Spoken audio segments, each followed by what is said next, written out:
You do it every single day. You toss something in a bin and it just vanishes. But it's not magic, not at all. It's actually the start of a hidden odyssey, a secret journey that your trash takes across the country. And today, we're going to follow it. We all say it, right? I'm just going to throw it away.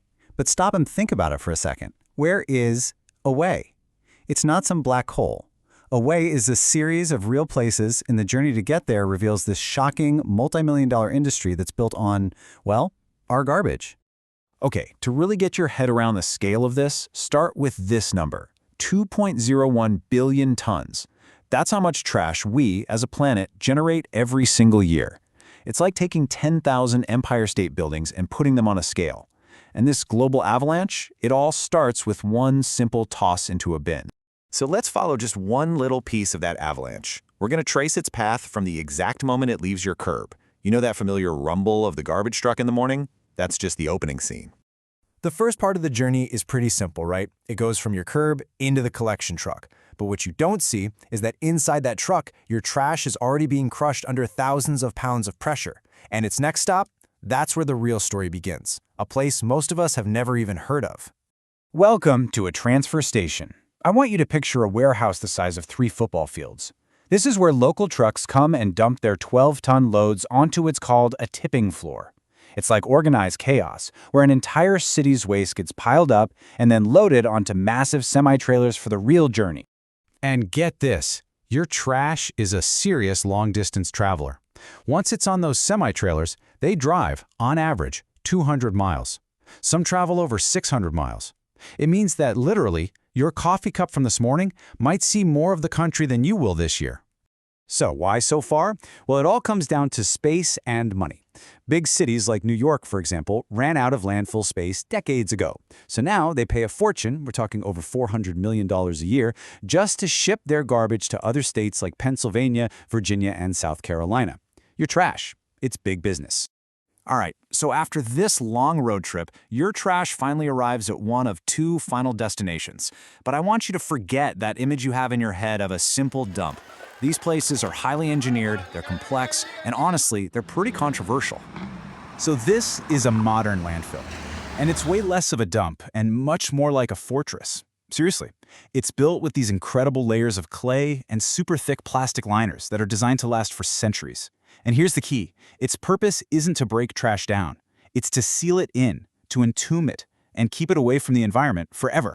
Now, the consequence of that design is kind of bizarre, because these landfills are sealed off from air, water, and light. Things just don't decompose. Archaeologists have actually dug into old landfills and found perfectly preserved 40-year-old hot dogs and newspapers from the 70s that you could still sit down and read. Your banana peel is essentially being mummified. But burial isn't the only option. The other one? Fire. These waste-to-energy incinerators burn trash at temperatures hotter than lava. Now, on the one hand, this is great because it reduces the volume of trash by 90% and can even generate electricity. In fact, Sweden imports trash just to fuel its plants. But on the other hand, it creates carbon emissions and this toxic ash that still has to be buried in a special landfill. It's a really tough trade-off. Okay, but what about the blue bin? What about recycling? We all put stuff in there feeling like we're doing the right thing. But the reality of recycling, well, it might just be the most shocking part of this entire story. Yeah, this one is a tough pill to swallow. On average, a quarter of everything you carefully place in your recycling bin is considered too contaminated, usually by leftover food or just the wrong kind of material, and it gets sent straight to the landfill. It's a huge problem called wish cycling. You know, when you toss something in the bin hoping it's recyclable, but all it really does is clog up the whole system. And the whole system really broke back in 2018. See, for decades, the US basically just shipped all its low-quality, mixed-up recycling to China.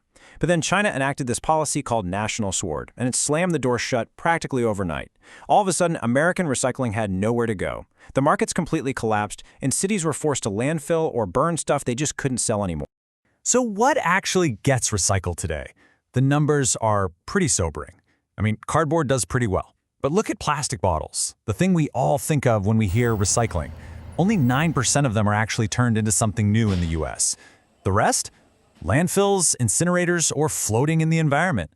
The hard truth is it's just cheap to make new plastic, and it's expensive and really difficult to recycle the old stuff.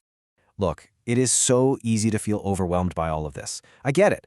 But understanding this broken system is actually the first step to fixing it. And the power to start doing that, it really begins with us. So, if we want to make recycling work, we have to do it right. Rule 1, and this is the big one, keep it empty, clean, and dry. Food is the #1 enemy. Rule 2, no plastic bags, ever. They get tangled in the sorting machinery and shut the whole plant down. And Rule 3 is crucial. No wish cycling. When you're not sure, it's actually better to throw it out. One wrong item can contaminate an entire truckload, sending all of it straight to the landfill. But you know, at the end of the day, recycling should really be our last resort. The most powerful solution is so much simpler. Just create less waste in the first place. Every single-use cup we refuse, every plastic bottle we avoid, that's a piece of trash that never has to begin this crazy odyssey at all. The stakes here are incredibly personal. Over a lifetime, the average American will generate about 90,000 pounds of trash. That is the weight of 6 adult elephants. Think about that. It's a personal legacy of waste, but it's one we absolutely have the power to change, one decision at a time. So, now you know where Away is. It's a landfill in Virginia, or an incinerator in Sweden, or a recycling facility that's struggling to keep up. There's no magic trick, just a complex system with very real consequences. So, knowing the true story of your trash, what's the one change you'll make, starting today?